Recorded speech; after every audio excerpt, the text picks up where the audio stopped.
Sorry, nag-burp. Nabusog.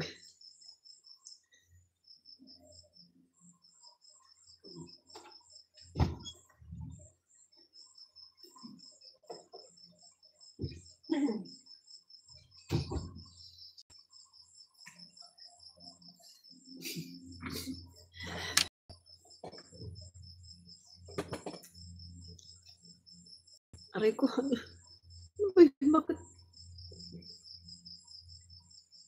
bakit ano? Parang may kumagat sa akin. Ang kati. Parang ginagat ako.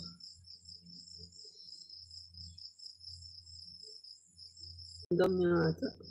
May langgam niya ata kumagat sa akin. Ang kati.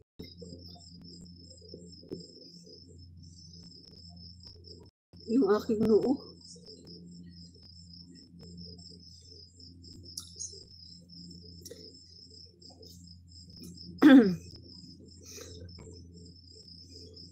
Noo, ang aking noo. Wait ah.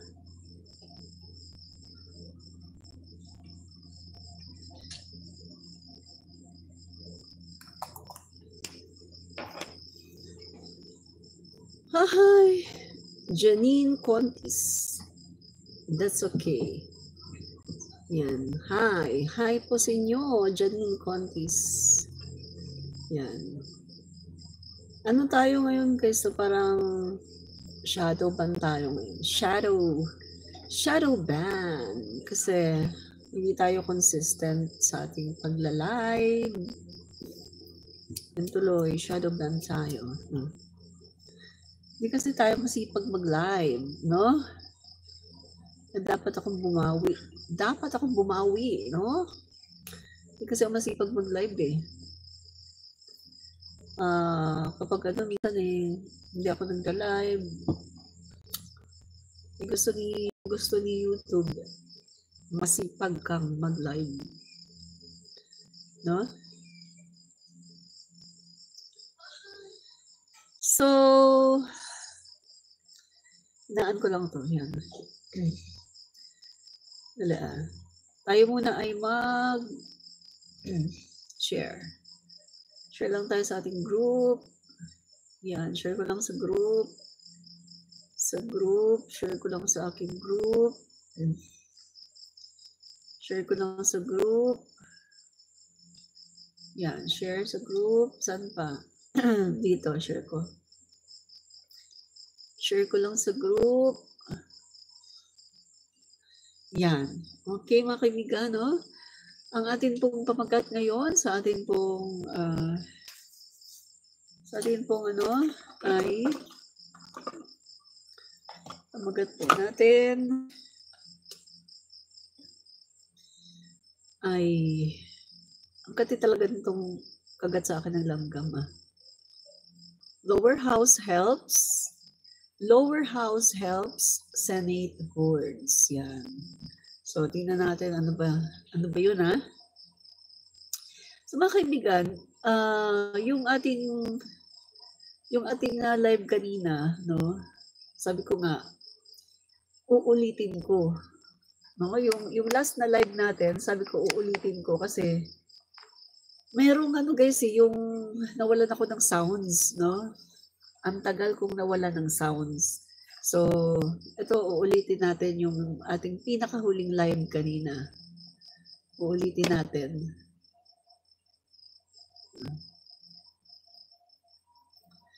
Okay. So, yun na, no?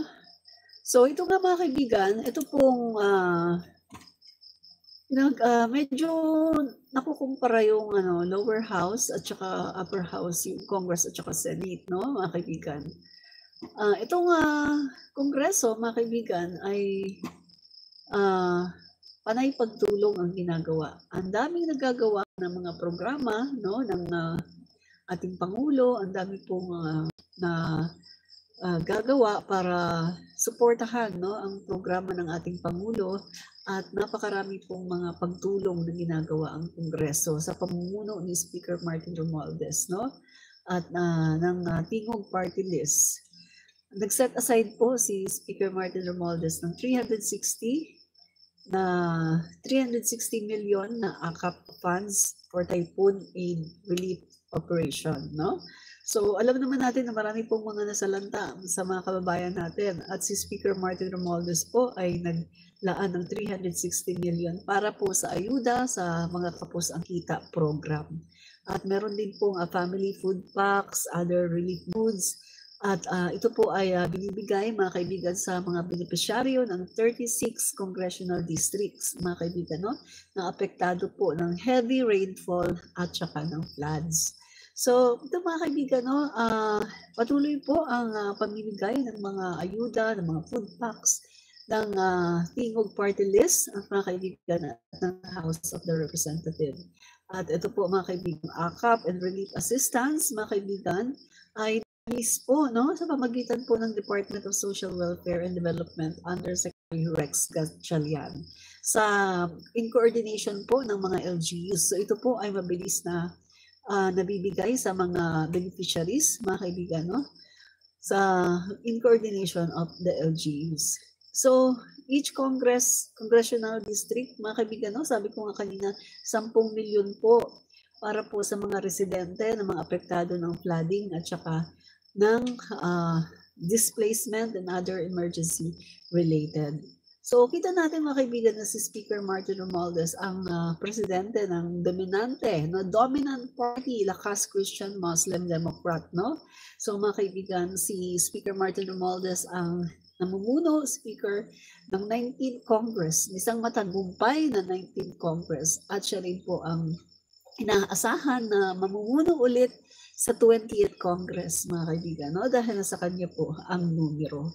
So, dito mga kaibigan, no, sa pamumuno po ng ating Speaker Martin Romualdez ay lahat po ng mga programa ng ating Pangulo ay kanya po nasusuportahan at mabilis po, no, ang serbisyo dahil po yan sa tulong ng ating butihing Speaker. Samantalang mga kaibigan, no, napagkukumpara lang ng kaunti, itong Senado naman ay iba naman ang ginagawa, no? Sabi nga nila, hoarding, no, mga kaibigan.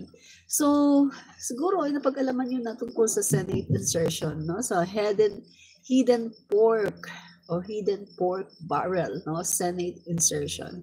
Andali, tingnan ko lang mga kaibigan kung nandito yung yung kung na-save ko ba dito yung umamin, no, si Jesus Cordero na tungkol doon mga kaibigan sa pag-insert, no, ng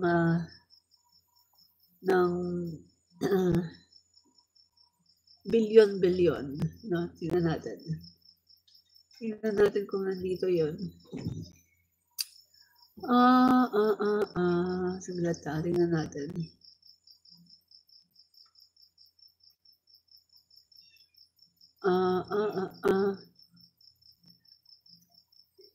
Okay, to. So, nandito pala siya, guys. Ito guys, kinuha ko yung ang kati talaga. Kinagat ako ng ng gum. Ito pa talaga sa noo ko. Yan. Hala ka na nga, no? So, ito pa mga kaibigan, no? Ayan. Cheese, inamin na maliit lang naman daw ang 142 billion na insertion ng Senado.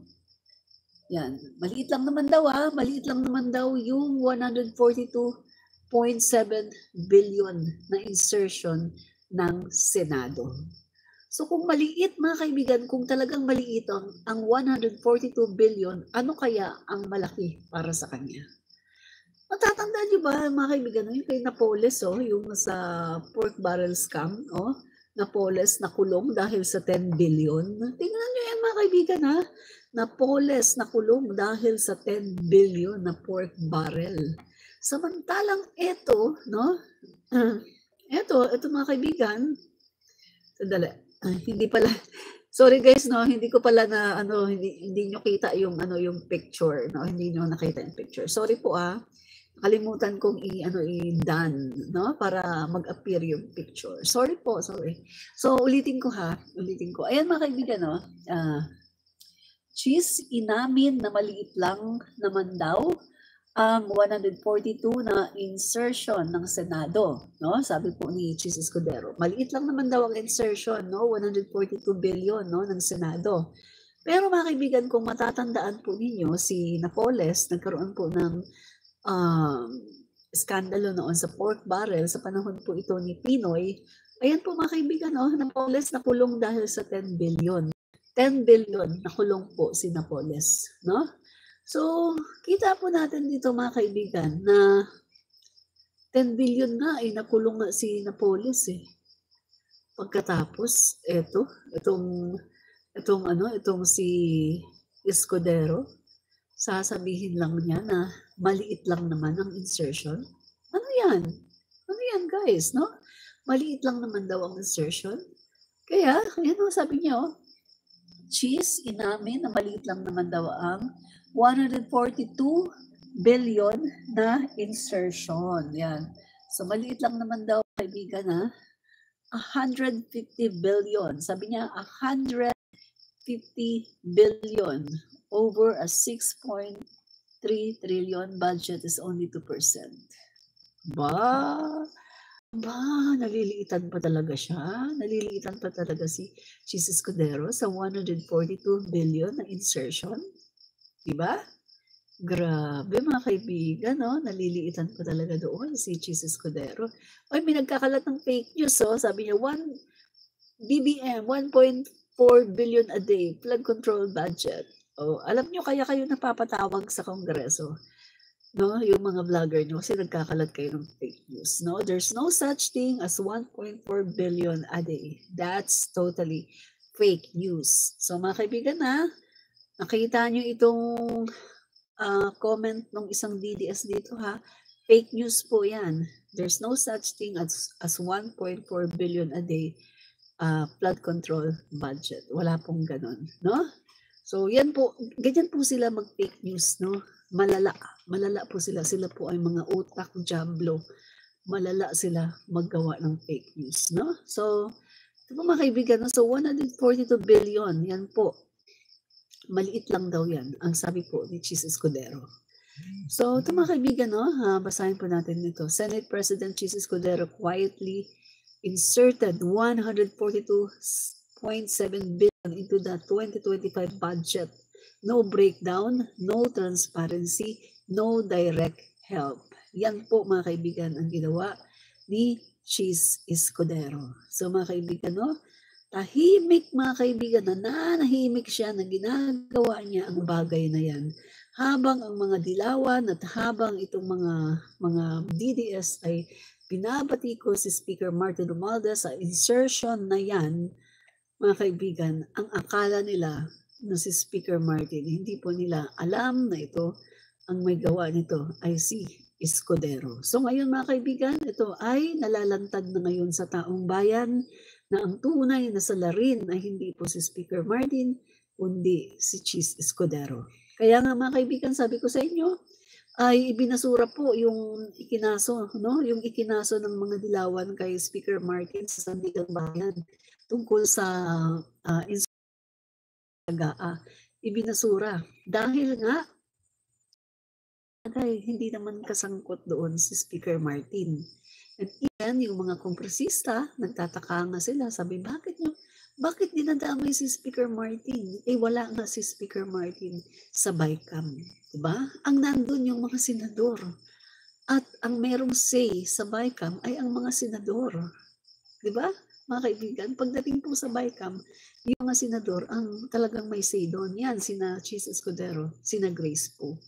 Kaya nga, di ba, sa isang interview, sabi ni Grace po, Senator Cheese. Kasi alam ni Grace po kung sino yung gumawa ng mga insertion at kung sino yung nag-push ng mga insertion. Di ba? So, ito mga kaibigan, no?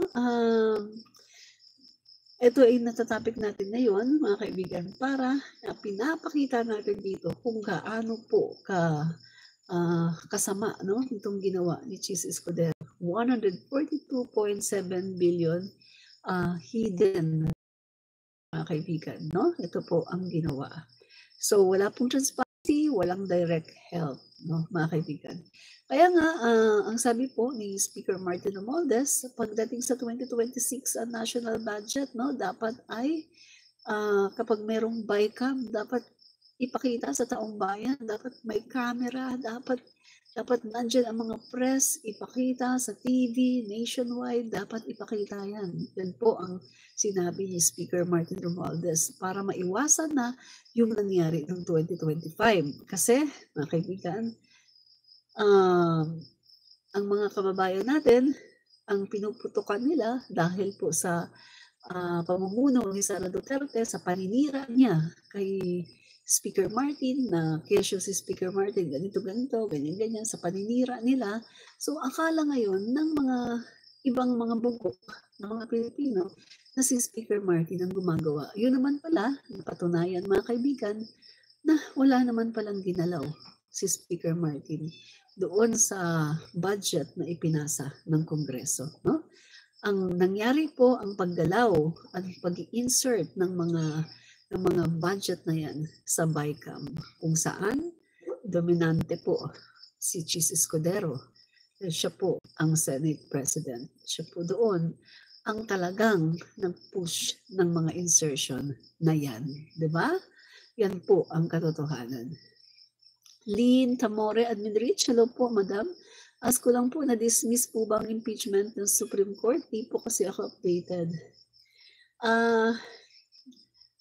Opo, di ba nung nakakaraang mga araw, 3 to 2 days na yata, no? Meron po akong vlog, no, sa live. At sinabi ko na po ito, na magdideklara ang Korte Suprema na para ideklara na unconstitutional itong impeachment. Kasi po, merong lumabas na mga balita, ano, galing sa isang source na legit na source. Kita mo, nagkatotoo talaga yung sinabi niya. Galing sa isang legit na source na meron daw, di umanong sabuatan, no? Ito daw ay composed of 12 judges, no? Supreme Court judges na appointed ni Digong. At yung ponente ay si Leonen, na appointed ni Pinoy. Bakit si Leonen ang kinonsyaba? Para magkaroon ngayon ng credibility sa mga dilawan. Nasabihin, ay, dilawan si Leonen. Siguro, tama siguro yung desisyon, no? Pero mga kaibigan, hindi pa man ito nangyayari kanina, ay nailabas na natin ito, na mangyayari ito dahil naichuchu na po ito ng source natin. At kita nyo, nangyari nga talaga. Nagkaroon po ng sabwatan. Kaya naman pala, ang Senado ay pilit na dinidelay dahil meron pala talagang sabwatan. Para kanilang hinihintay yung Supreme Court kasi ito yung kanilang gagamitin para hindi na ituloy ang trial. Diba? So sabi ko nga, mga kaibigan, no, kahapon, no, pinalo up natin ito sa vlog natin, sinabi natin na kapag nangyari na yan, na nagdeklara na ang Korte Suprema at talagang wala na, hindi na nahabol ng Congress, wala nang nagawa ang Kongreso, edi, sige, okay. Masaya. Bakit? Para makatakbo pa siya sa 2028. Para malaman niya na hindi na siya mananalo. Kasi natitiyak ko, hindi na siya mananalo. Dahil, mga kababayan, wala na basang-basa na si Sara Duterte. Talagang sirang-sira na siya. At itong ginawa ng Supreme Court ngayon, na sinalba nila itong si Sara Duterte. Hindi natin alam kung ano talaga yung deal nila dyan. Pero may deal yan, mga kababayan. No? May deal. Kita nyo, napakabilis, no? Napakabilis ng paglabas ng Korte Suprema. Alam naman natin na si Sara Duterte 2 beses na nag-apila sa Korte Suprema para ipadismiss ang kanyang impeachment, no? So, kinatigan naman ng Korte Suprema. Ganyan po kabilis. Kasi nga mga kaibigan, nandyan pa yung mga appointed ni Digong. Kaya nga, magtataka kayo mga kaibigan, magtataka kayo. Ilang beses na si Sara Duterte ay pinapadisbar. Dami na niyang disbarment case. Nung nanuntok siya ng sheriff, meron siyang disbarment case. Meron pa. Ang alam ko, 4 ang disbarment case niya. No? Itong mga bandang huli, ang nagpayan, yung isang taga PDP laban din dati, no? At saka yung pinakahuling kay Larry Gadon. Ang pagkakaalam ko, 4 na yung disbarment case ni Sara Duterte. Pero magtataka ka, hindi inaaksyonan ng Supreme Court. Kaya nga, hindi na tayo magtataka. Alam na natin kung bakit. Kasi yung disbarment case ni Sara Duterte, hindi na-aksyonan until now. Ang tagal-tagal na. Samantalang, nung umapila siya para ipadismiss ang impeachment niya, andyan ka agad. February lang siya umapila. Pagkatapos ngayon, mayroon ng sagot. Samantalang yung disbarment case niya, until now, wala pa rin. Samantalang sila doon, mga kaibigan, napakabilis. 2 buwan lang yata yun pag-file sa kanya. Nung pagka-file ng disbarment case, 2 months lang, disbar agad. So dito makikita natin mga kaibigan, no? Si VP Sara Duterte, napadismiss or napadeklara na unconstitutional ang kanyang impeachment dahil sa koneksyon. Maniwala, hindi po yan yung sinasabi ni Leone na dahil ganito, ganyan. Hindi yan mga kaibigan. Connection yan. Dahil patuloy, no, mga kaibigan, sabi nga ng mga nakakaalam, pag dito po sa Pilipinas, marami pang koneksyon ang mga Duterte. Kaya nga hindi sila pwedeng litisin dito. Si Duterte, hindi siya pwedeng iuwi dito para litisin dahil kapag dito, walang mangyayari. Kaya doon nga, sa ICC, humingi ng hustisya ang mga biktima ng EJK. Diba? So kita nyo malaking ebidensya yan, mga kaibigan. Malinaw na malinaw, mga kaibigan, na si VP Sara Duterte ay marami dapat na sagutin. Pero, diniklara pa na unconstitutional ang impeachment. Samantalang, wala naman pong nilabag ang House of the Representatives sa impeachment na yan. Diba? So, alam na this, mga kaibigan, no? Alam na po natin. So, ayun mga kaibigan, bagamat bagamat siya ay nakawala dito, pero wala pa rin siyang kawala talaga Kasi sabi ko nga kanina guys, ang tatay niya nasa The Hague at humaharap na yon sa ICC at magkakaroon na ng trial sa September at syempre tuloy-tuloy na yung trial na yan. Syempre mga kaibigan, damay din siya dahil pag binuksan yung bank accounts na sinasabi ni Trillanes, yung joint accounts nila, doon makikita, lalabas lahat ng sinasabi ni Trillanes na tumatanggap siya ng drug money. Diba? Yung sinasabi ni Trillanes. So mga kaibigan, wala pa rin talaga siyang lusot. At eto mga kaibigan, tuloy-tuloy pa rin yung pwedeng ikaso sa kanya, plunder. At saka yung doon sa pag-titret sa ating Pangulo, kay Elisa, at saka kay Speaker. No? So yun po mga kaibigan. No? At ang maganda po nito, para sa akin, ang maganda nito kasi makakatakbo pa rin siya sa 2028 election. At dito, makikita niya, mga kaibigan, mararanasan niya yung katotohanan na wala pala siyang bilang, na hindi pala siya mananalo dahil wala naman talaga siyang botante. Diba? So, mga kaibigan, ano muna natin tapusin lang muna natin itong ating topic, pagkatapos balikan natin yung topic na yan tungkol sa pagbabasura ng impeachment ni Sara Duterte, no? So, eto na nga po mga kaibigan, mga guys, itong si Cheese Escudero ay maliit lang daw, no? Maliit lang daw, oh. Cheese, inamin na maliit lang naman daw ang 142 billion na insertion ng Senado. Maliit lang naman daw ang 142 billion na insertion ng Senado. Tingnan nyo guys, no? So Senate President Cheese Escudero quietly inserted 142.7 billion into the 2025 budget. No breakdown, no transparency, no direct help. Yan po ang ginawa, no, ni Senate President Escudero. At kahit po mga kaibigan, si ex-Senate President Tito Soto ay nabigla ito po sa insertion na ginawa ni Cheese Escudero, no? So billions for flood control, unanswered questions behind Senate's 142 billion BICAM insertion. Yan.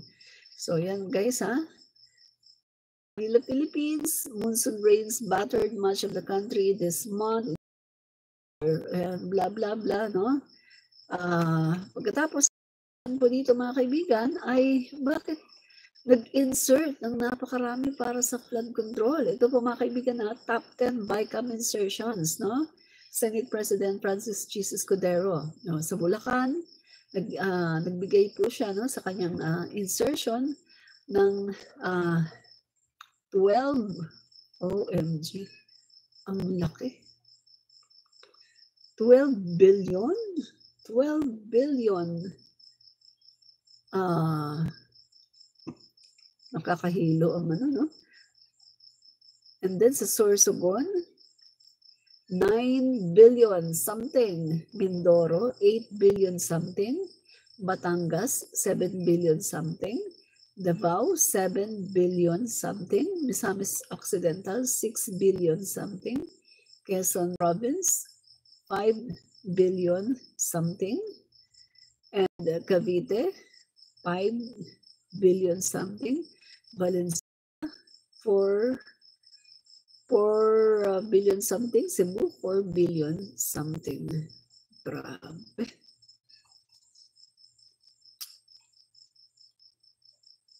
Ang laki ng insertion ni itong si Cheese Escudero. Yan.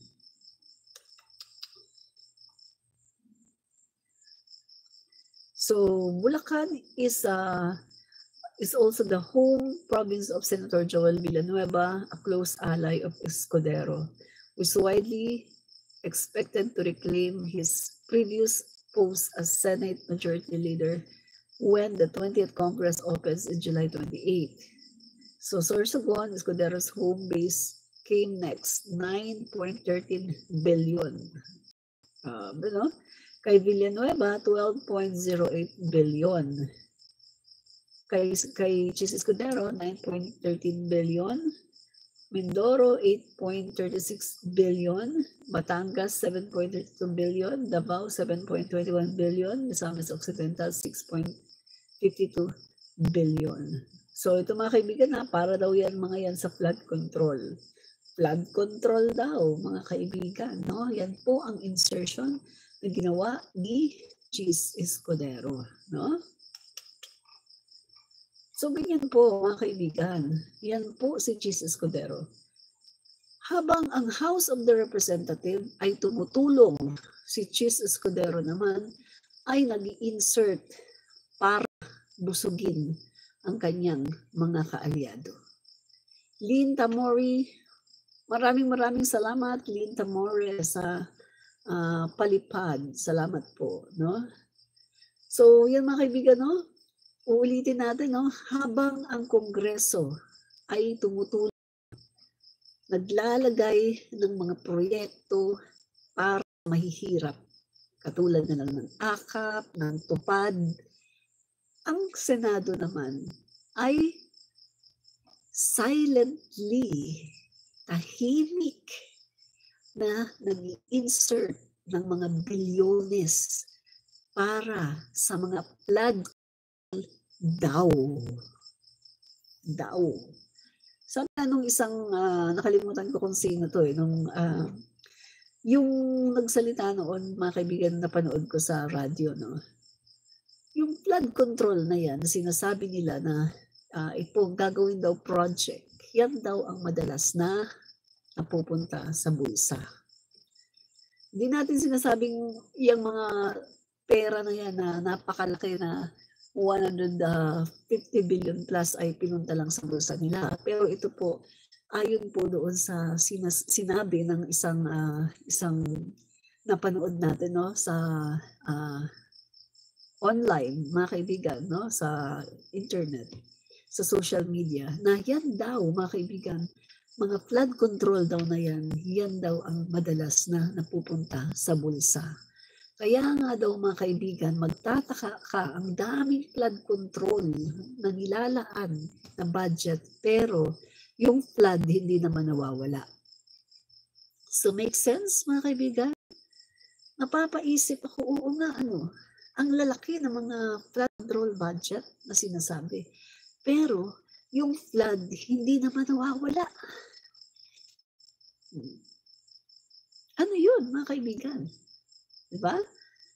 So, yan po habang ang Kongreso, mga kaibigan, ay nagkukumahog sa pagtulong sa taong bayan, eto namang Senado ay nagkukumahog sa mga insertion para busugin ang mga kaalyado. Yan po ang ginawa ng Senate President Escudero, no? So, bumabatikos, no, dito kay Cheese Escudero dahil nga po sa ginawa niyang mga insertion.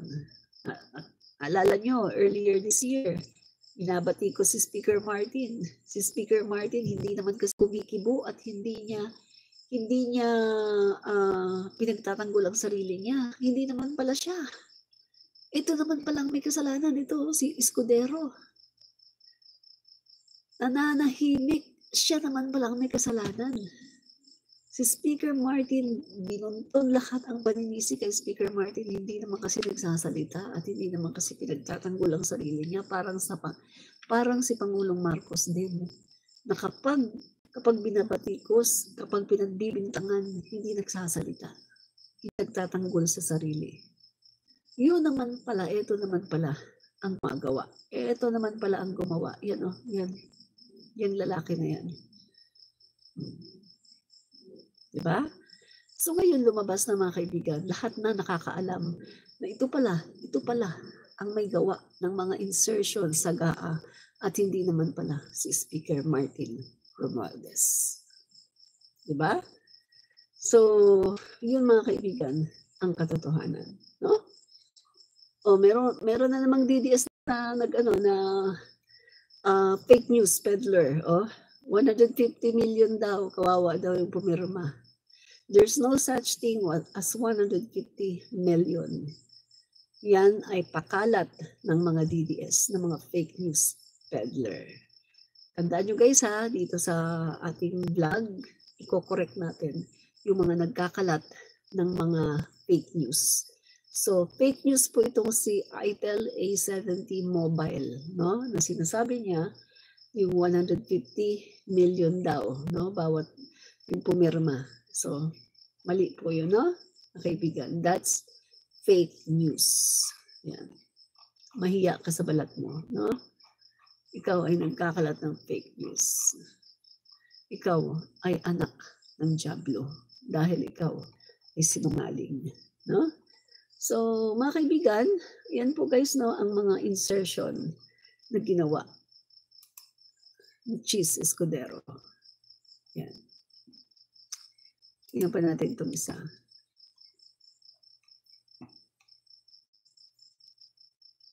Yan, ito.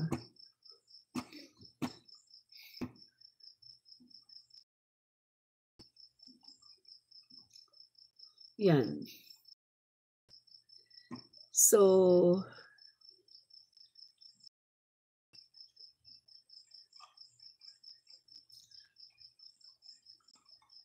Sabi po ni Soto, Escudero's alleged budget insertions should be probed. Sige na, Senator Soto, gawin mo na yan. Pag upo mo sa Senate, i-ano mo yan, imbestigahan mo yan, yung ginawa na yan ni Chis Escudero, imbestigahan mo yan para makita, no? I-televise yan para makita ng taong bayan kung anong ginawa ng Senate President na yan, no? Na hindi po siya para sa bayan eh. Hindi siya para sa bayan, kundi para sa bayad at para sa kanyang sariling ambisyon, no? Kaya sambuatan para lang sa kanyang sariling ambisyon, di ba? Yan. So, sana nga totohanin itong si Senator Tito Soto na imbestigahan itong mga budget na in-insert ni Chis Escudero. So, after reports of Senator Chis Escudero alleged assertions in the 2025 national budget surface, Senator Tito Soto said he may initiate probe into the allocations. Yan, sige. Imbestigahan mo yan. Yan. Imbestigahan mo yan, no? So the insertions amount to a whooping 142.7 billion. Grabe, ang laki. No, laki pala. Ask for a reaction to the report. Soto, Escudero's main rival for the Senate presidency in the 20th Congress, said that he is open to investigating the matter. The so-called insertions are scandalously excessive. Correct. Very excessive yan. Habang ang Kongreso ay gumagawa ng lahat ng paraan para makatulong sa taong bayan, sa mga common tao, para makapagbigay ng mga tulong, eto naman si Escudero ay excessively na nag-insert ng mga pera, bilyong-bilyong pera, bilyong-bilyong budget para sa flood control daw. Diba? Flood control daw na mukhang hindi naman talaga para sa flood control dahil hanggang ngayon flood pa rin, no? Katulad na lang sa panahon ni Duterte. Bago umalis si Duterte, sabi, pinagmalaki 11,340 flood control projects ang kanila daw natapos. Pagkatapos, kamukat-mukat mo, pag-upo ni Pangulong Marcos noong July, August, September, October, November, December, diba? Nag-uulan-ulan. Kita mo, baha. Kung may ginawang flood control sa panahon ni Duterte, hindi sana baha ng ganun. Ibig sabihin, yung budget na inilagay nila sa flood control ay hindi talaga ginamit sa flood control. Kasi bakit? Nagbaha ng ganun. At kung totoo, yung 11,340 na natapos daw ng Duterte administration, bakit, ang tanong dito, bakit binabaha ang Pilipinas? 2022 pa lang, pagpasok pa lang ng Pangulo, binabaha na. Di ba dapat hindi babahain? Kung totoo na natapos ni Duterte ang 11,340 flood control projects. Diba? Yan ang katotohanan. Diba? That's the truth and nothing but the truth. Okay? Yan yun, yung ginawa, Escudero's reported budget insertions are not the only controversy surrounding the 2025, no? So mga kaibigan, ginawa nila, yung pagze-zero nila, sa PhilHealth, dyan yan nangyari sa BICAM. Sila yan, kasalanan nila yan. Ina Escudero.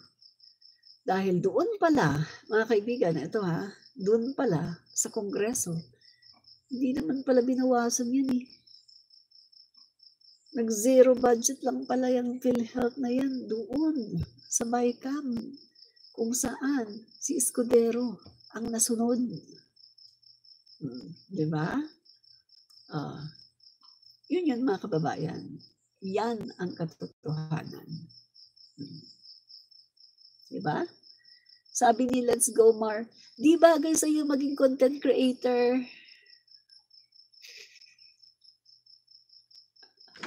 Kailangan pa bang bagayan ng pagiging content creator? Bugok. At saka hindi lang ako content creator. Ako ay isang commentarista at radio broadcaster. Commentarista, radio broadcaster. Saan? Sa Radyo Pilipinas. Di ba? So ikaw, inggit ka kasi hindi mo kaya ang ginagawa ko. Nandito ka, nanonood ka sa akin.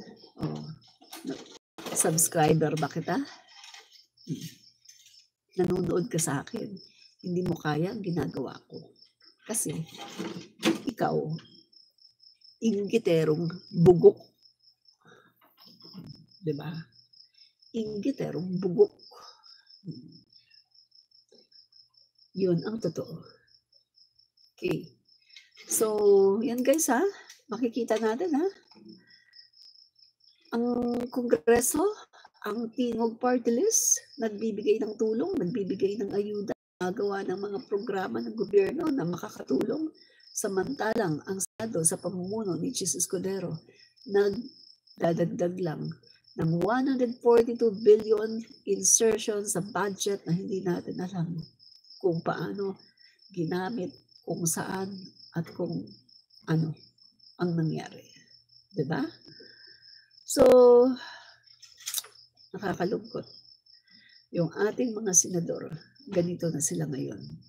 Nakakalungkot na ang taong bayan nahihirapan, pero maraming nagnanakaw. Nakakalungkot, diba?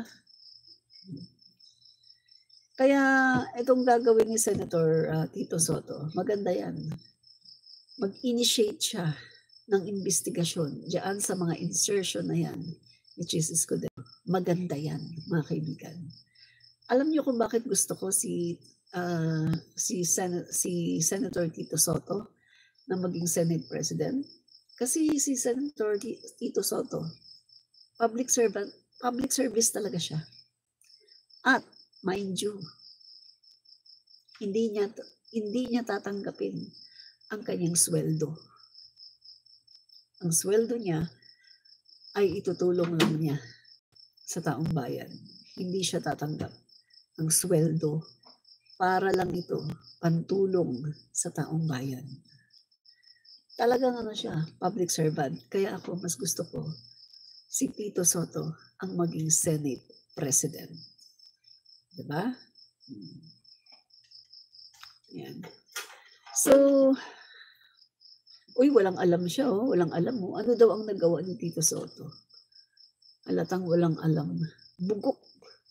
DDS ka, no? Funny you. DDS ka, no? Halata eh. Kasi bugok ka eh. Kasi hindi mo alam eh. Nagtatanong ka anong nagawa. Bugok ka, bugok.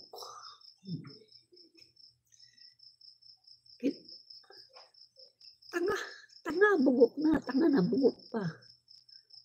Kahit hindi mo i-research eh. Nakita mo nung panahon ng eleksyon. Diba? Nung panahon ng eleksyon, pinagsisigawan niya yan yung mga nagawa niyang bill. Yung mga naipasa niyang bill. Yung mga nagawa niya, pinagsisigawan niya. Tapos hindi mo pa rin alam kung nagawa ni Tito Sotto. Bugok. DDS ka nga talaga kasi bugok ka. Diba? So, dito na tayo. Habang tumutulong si Speaker Martin Romualdez para sa mga binabahang Pilipino, mga kaibigan, at mabilis no, ang pagko-coordinate no, sa mga LGU para maipamigay ang AKAP at ang iba pang mga tulong, mga kaibigan, no, ang Kongreso, mga kaibigan, ay may puso para sa mamamayang Pilipino. Samantala, ang 420 million na ayuda, merong tig 10 milyon mga kaibigan na aid or tulong para sa bawat distrito. Take note, 42 districts na pinaka-apektado ng pagbaha ay tumanggap ng 10 billion each. Yan po ay dahil sa ginawa ng ating House Speaker Martin Romualdez na paglalabas ng budget para sa mga nasalanta ng ulan at baha. Ganyan po ka-epektibo si Speaker Martin. Sa utos ni PBBM, agad na aksyon, bilis tulong, bilang tugon sa direktiba ni Pangulong Marcos Jr. No? So, relief desk activated agad gamit ang tried and tested system na ginamit noong pandemya. Ayos ang koordinasyon ng LGU, DSWD at Kongreso. Nauna kaysa sa sakuna na ipwesto na ang lahat ng mga pangangailangan, mga ayuda bago pa lumala ang baha. Walang hinihintay. Nandyan ka agad, mga kaibigan. Wala nang hintay-hintay.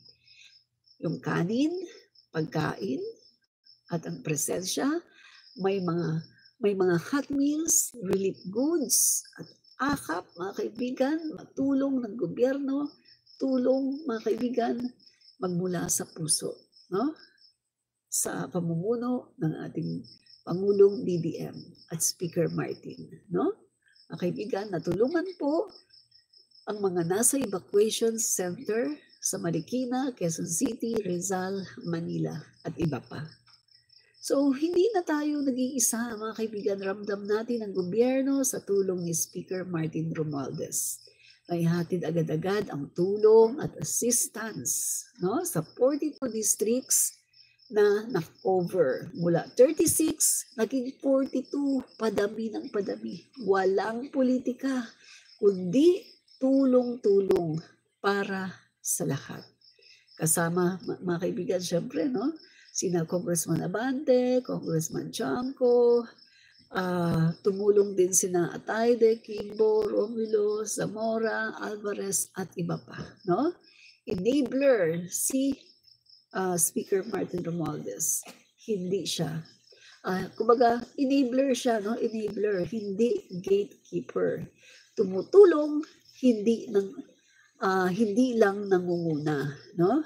Para mas mabilis ang serbisyo ng bawat kongresista. Ibig sabihin, si Speaker Martin Romualdez natin, mga kaibigan, ay hindi lang siya hindi lang siya yung mahilig sa yung ibang pagyayabang, katulad ng ginagawa ni VP Sara Duterte at saka ni Mr. Duterte nung siya pa ay Pangulo ng Pilipinas. Hindi lang po nagyayabang ang ating speaker, pero siya po ay napakaraming nagagawa at natutulungan at patuloy na tumutulong at patuloy pa na gumagawa ng paraan para iangat ang buhay ng mga Pilipino sa direktiba po ng ating Pangulong Bongbong Marcos, no? So, yan po mga kaibigan, no? Hindi na po naghahantay ang ating Speaker Martin Romualdez. Andyan, hindi pa natatapos, mga kaibigan, hindi pa bumabaha, hindi pa umuulan, naka-preposition na ang mga pangailangan na ang mga naka-preposition na ang mga dapat na ipamigay at ang mga tulong andyan na, mga kaibigan, naka-ready na, kumbaga, diba? So, yan po mga kaibigan, ganyan po kagaling ang ating Speaker Martin Romualdez, no? Kaya, mga kaibigan, yan po ang dahilan kung bakit po selos na selos si Sara Duterte sa ating Speaker Martin Romualdez, dahil nakita po niya na si Speaker po ay napakagaling at talagang kumbaga hindi mo na kailangang pukpukin, talagang siya yung pumupukpok, no, sa mga kongresista At makikita, no, si Speaker Martin hindi na kailangang magsalita ng marami. Makita lang siya ng mga kongresista. Talagang gumagawa ang mga kongresista. Ganyan po ang kanyang leadership. At minsan nga, kahit na hindi siya nakikita dahil nasa labas siya, nagtatrabaho, lumalabas on the ground at pumupunta sa kung saan para tingnan, inspeksyonin ng personal yung mga pangailangan ng taong bayan, no? Mga kaibigan, ang mga kongresista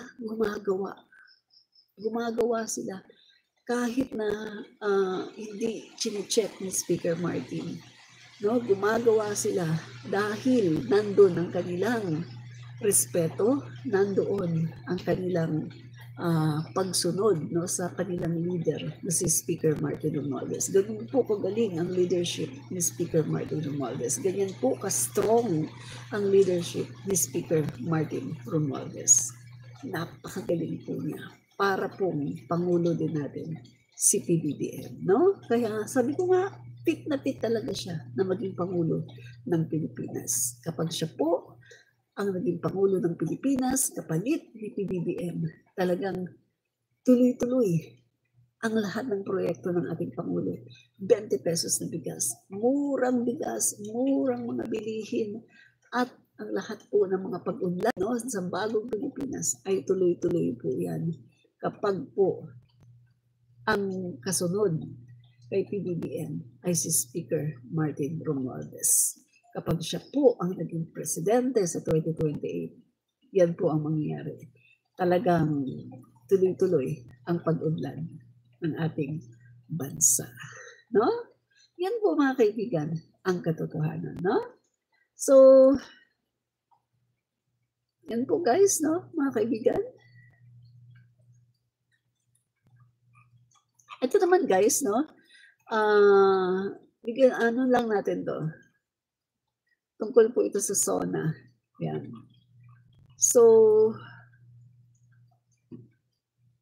mga kaibigan, meron pong in-announce si Speaker Martin Romualdez, no, patungkol po sa SONA ng Pangulo.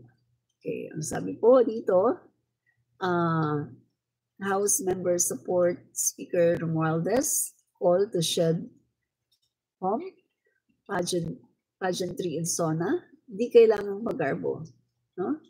Okay, so mga kaibigan, yung madalas po na ginagawa no, ng mga pagpupunta ng Congress, yung iba diba ang gagarbo, pagkatapos kapag nasa red carpet, nagpapayabang no, ng kanilang mga suot, etc. May magmo-model pa doon, no, sa red carpet. Tapos may mga decorations kung ano. So ngayon mga kaibigan, ang direktiba kasi ng ating Pangulo, at ito po mga kaibigan din ang gusto ng ating speaker, na maging simple, no? Simple lang, no? So several members of the House of Representatives on Friday supported the call of pre-elected later Representative Ferdinand Martin G. Romualdez, the Speaker of the 19th Congress, to scale down pomp, pageantry, and expenses in preparation for the Senate of the Nation Address, or SONA, State of the Nation Address, or SONA, of President Ferdinand Bongbong R. Marcos Jr. before a joint session of Congress on Monday.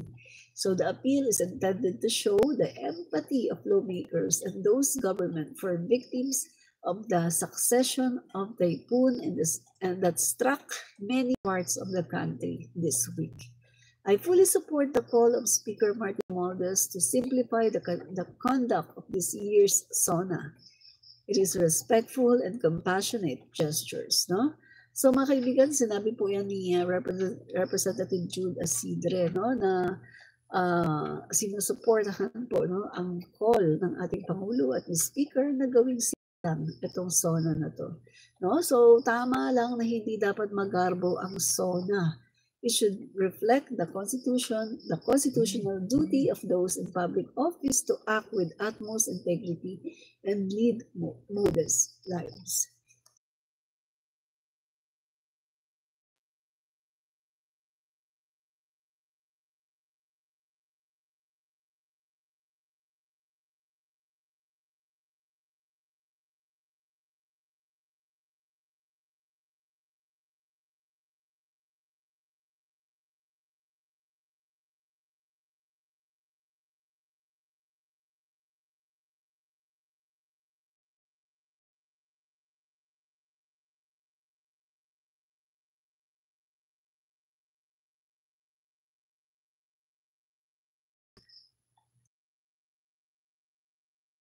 Oy, wala pala akong audio. Yan, ayan na.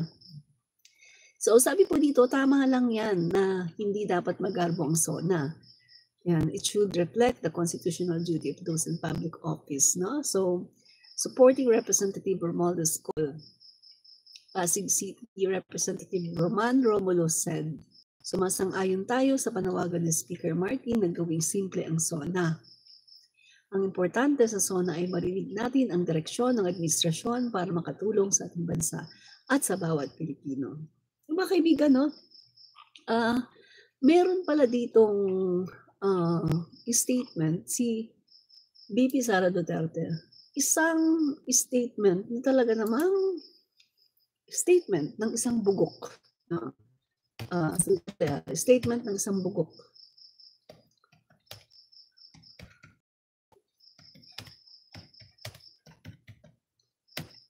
Talaga siya, no? Bugok.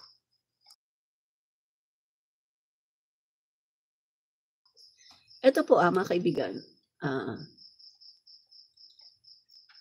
Vice President Sara Duterte has responded to House spokesperson Princess Abante, who earlier commented that it is the Vice President's duty to listen to President Ferdinand Bongbong Marcos' State of the Nation address. Abante's remark came after Duterte was noticeably absent during the annual address, prompting questions from various sectors. In response, VP Duterte stated, wala tayong batas na nagsasabing tungkulin ng mga Pilipino ang makinig sa SONA ng Presidente. Bobo ang puta. Mapapamura ka talaga dito. Napaka-bobo. Bugok. Grabe mga kaibigan. Akala ko dati si Leni Robredo yung bugok eh. Pero guys, hindi eh. Matalino pala si Leni. Ito talaga ang tunay na bugok. Bugok na. Lutang pa. Ganun pa. No? Grabe mga kaibigan. Sabi niya, wala naman daw batas na nagsabing tungkulin ng mga Pilipino ang makinig sa SONA ng Presidente.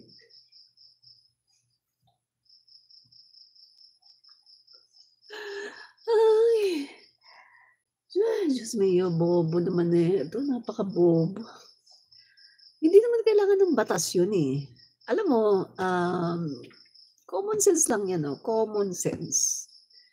Ang sinasabi kasi dito, no? Ikaw, vice-presidente ka.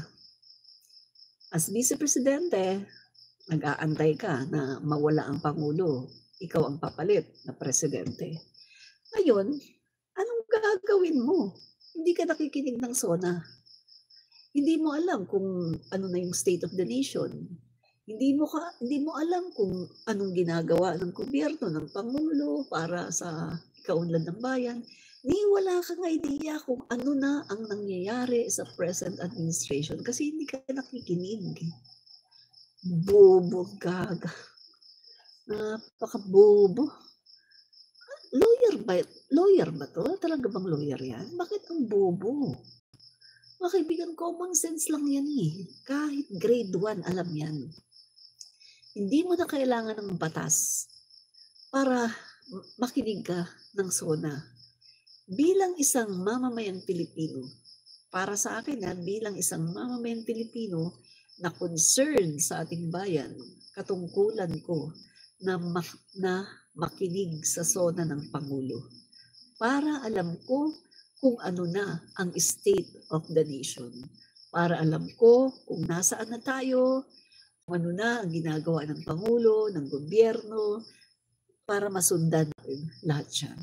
Para inform tayo at hindi mukhang tanga katulad ng vice-presidente.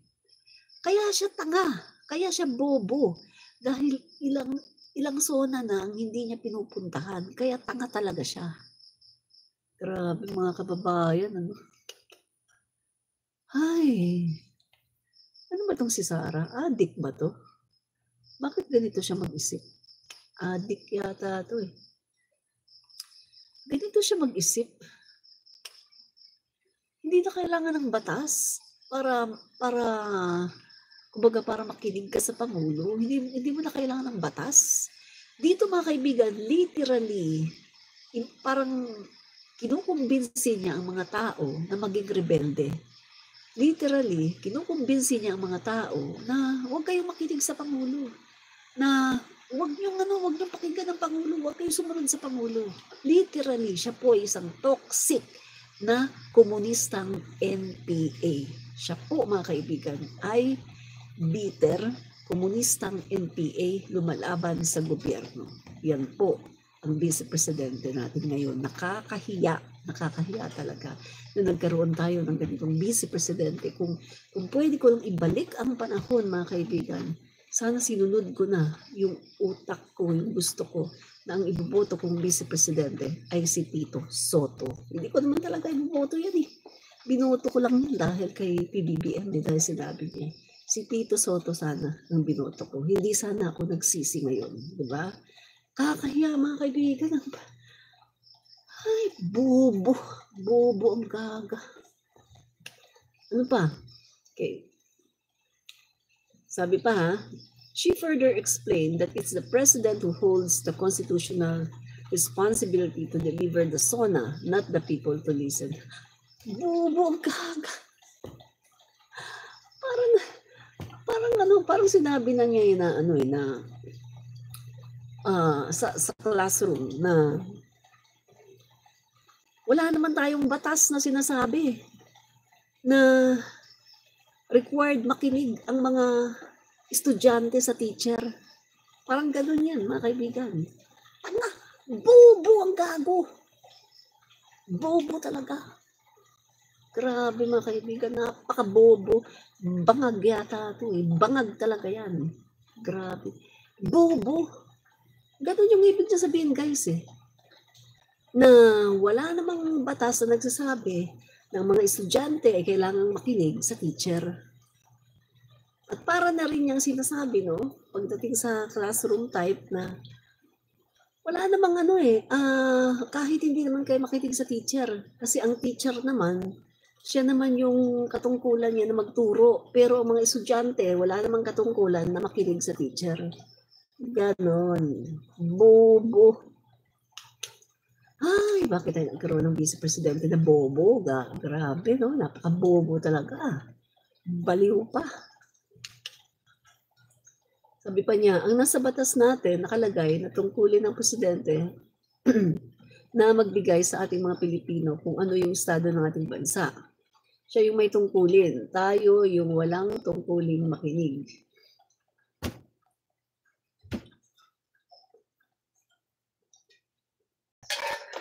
Ay, walang utak. Mabuti pa yung grade 1. Mabuti pa talaga yung grade 1. Diyos ko. Mga DDS, proud kayo dyan. Nakakahiya. Nakakahiya to. Nakakahiya ang idolo nyo. Nakakahiya to. Grabe. Ay.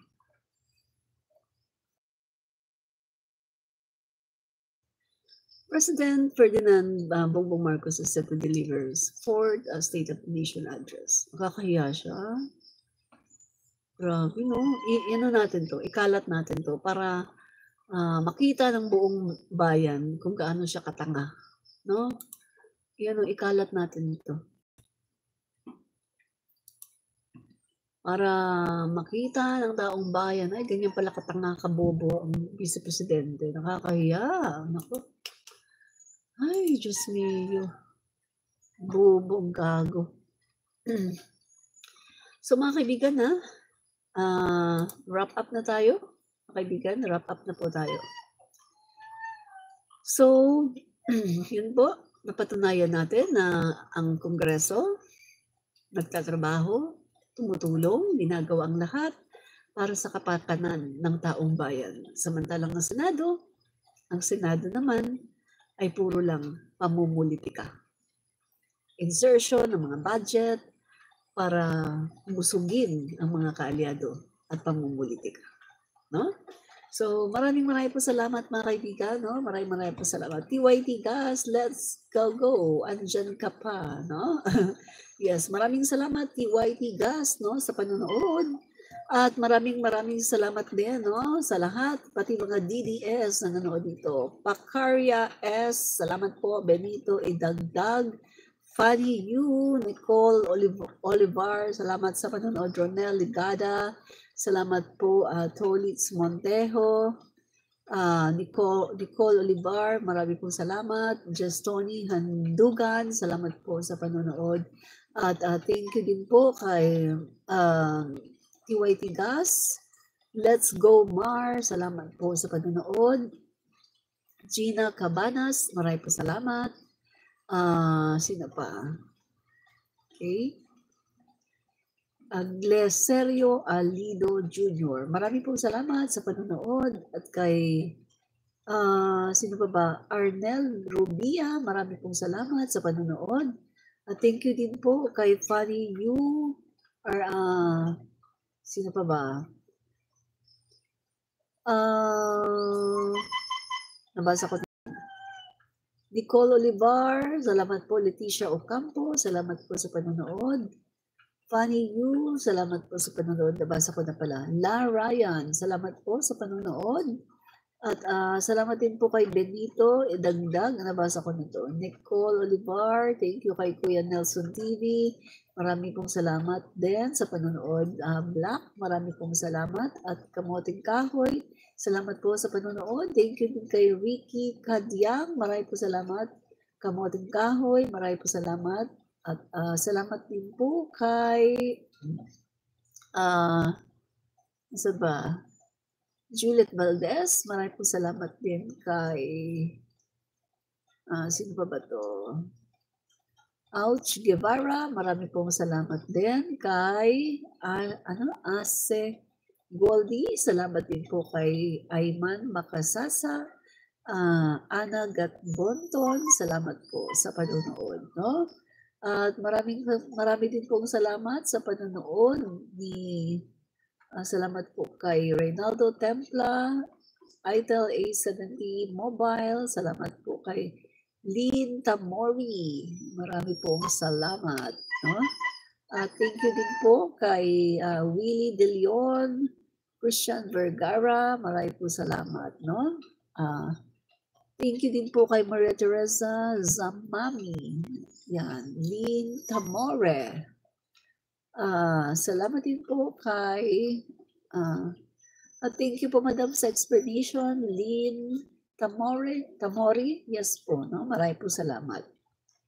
At salamat din po kay Franco Uy, thank you din po kay sino pa ba?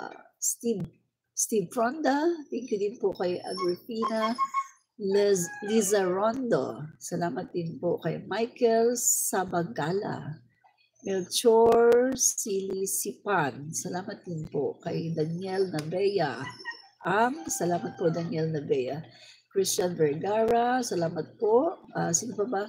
Renevio Pondok, salamat po sa panonood, no? At sino pa ba? Marami pong salamat din kay Renerio Pondok at salamat din po kay Saluhidin Janine Contis, yan. So maraming po salamat mga kaibigan, no, sa panonood at keep safe po, no? Ingat-ingat po tayo lalong-lalo na doon sa may mga binabagyo at binabahan. Ingat po kayo at God bless you po, no? Maraming salamat. Bye-bye.